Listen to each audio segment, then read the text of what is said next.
ప్రతిపక్షాలు తప్పుడు ప్రచారాన్ని తిప్పికొడదాం మంత్రులు, విప్పులతో సీఎం రేవంత్ రెడ్డి. ప్రతిపక్షాలు చేసేయన్నీ తప్పుడు ప్రచారాలు కాదు.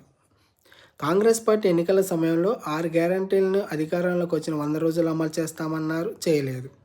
డిక్లరేషన్లు అమలు చేస్తామన్నారు, చేయలేదు. హామీలు అమలు చేస్తామన్నారు, చేయలేదు. రైతు రుణమాఫీ పూర్తి స్థాయిలో చేయలేదు. రైతు భరోసా 15,000 ఇవ్వలేదు. కౌలు రైతులకు సాయం అందలేదు. మహిళలకు 2,500 రూపాయలు ఇవ్వలేదు. కళ్యాణ లక్ష్మి తులం బంగారం ఇవ్వలేదు. వృద్ధుల పెన్షన్ 4,000 రూపాయలు పెంచలేదు. తర్వాత ఫార్మాసిటీ రద్దు చేస్తామని ఫార్మా విలేజ్ తీసుకొచ్చి రైతులకు ప్లాట్లు ఇవ్వలేదు, రైతులను ఆదుకోలేదు.